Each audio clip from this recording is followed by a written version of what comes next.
mixing the dream. It was dark now. The night had already begun. The BFG, with Sophie sitting on his hand, hurried into the cave and put on those brilliant, blinding lights that seemed to come from nowhere.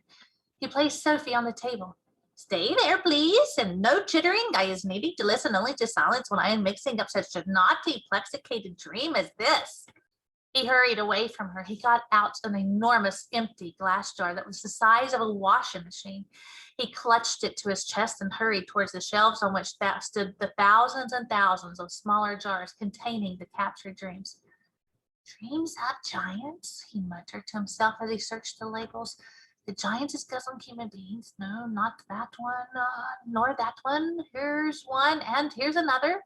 He grabbed the jars and unscrewed the tops. He tipped the dreams into the enormous jar he was clutching, and as each one went in, Sophie caught the glimpse of a small green blob tumbling from one jar into the other.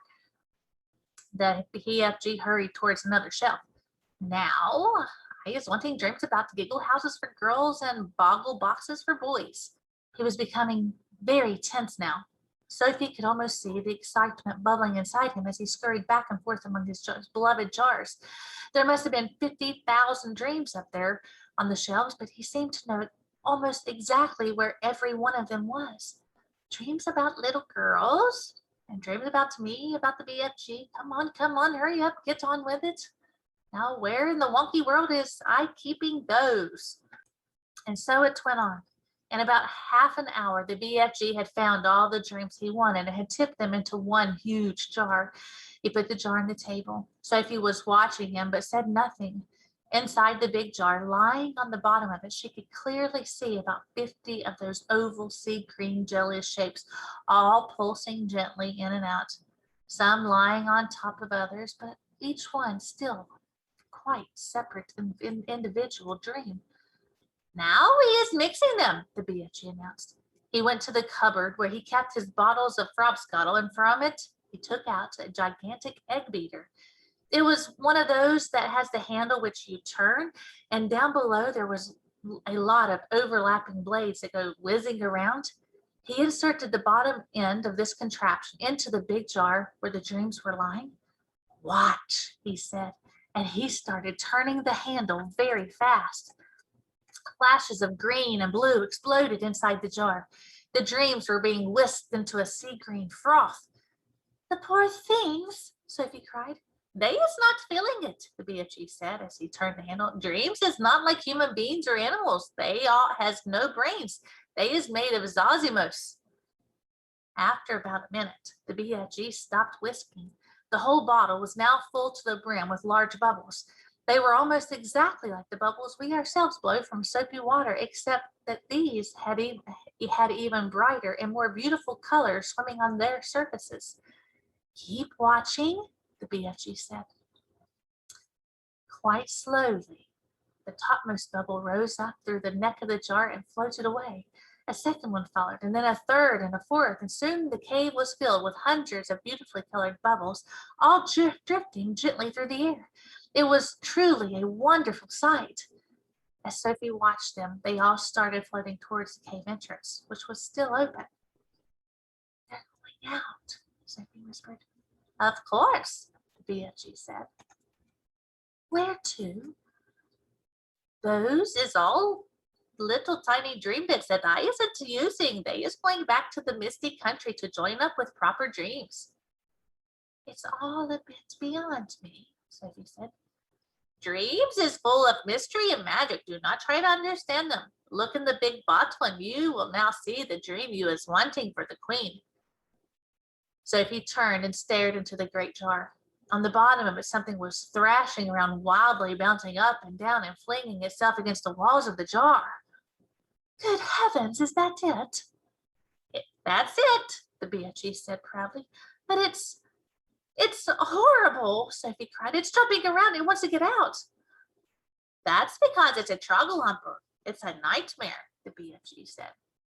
Oh, but I don't want you to give the queen a nightmare.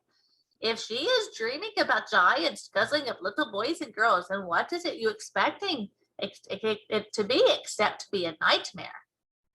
Oh, no. Oh, yes. A dream where you are seeing little chittlers being eaten is about the most frightsome, trouble-lumping dream you can get. It's a kicksy bog thumper. It's a wopsy grop switcher. It is all of them riddled into one.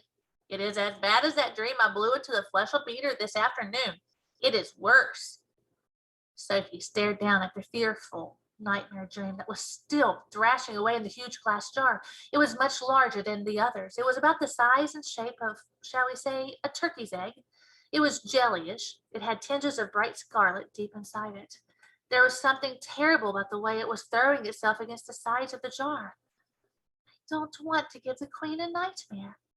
I is thinking that your queen will be happy to have a nightmare if having a nightmare is going to save a lot of human beings from being gobbled up by the fearsome giants. Is I right or is I left?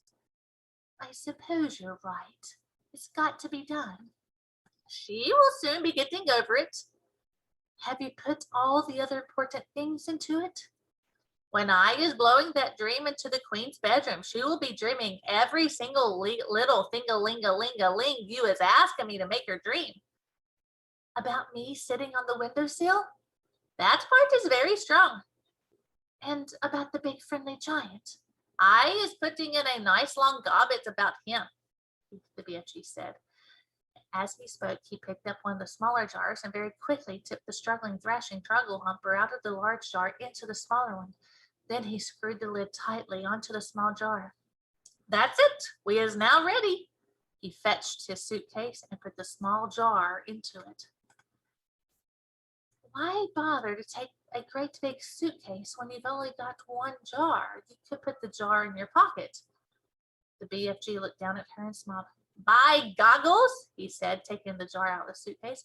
Your head is not quite so full of grum sludge after all. I can see you was not born last week. Thank you, kind sir, Sophie said, making a little curtsy from the tabletop. Is you ready to leave? I'm ready, Sophie cried. Her heart was beginning to thump at the thought of what they were about to do. It really was a wild and crazy thing. Perhaps they would both be thrown into prison. The BFG was putting on his great black cloak. He tucked the jar into the pocket in his cloak. He picked up his long trumpet-like dream blower. Then he turned and looked at Sophie, who was still on the tabletop.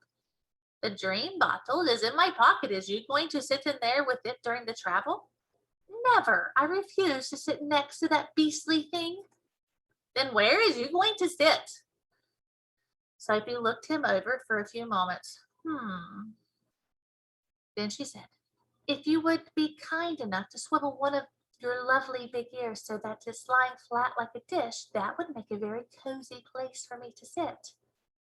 By gumbo, that is a squawkling good idea. Slowly, he swiveled his huge right ear until it was like a great shell facing the heavens. He lifted Sophie and he placed her into it. The ear itself was about the size of a large tree tree. It was full of the same channels and crinkles as a human ear. It was extremely comfortable. I hope I don't fall down your ear hole, Sophie said, edging away from the large hole just beside her. Be very careful not to do that. You would be giving me a croaking earache.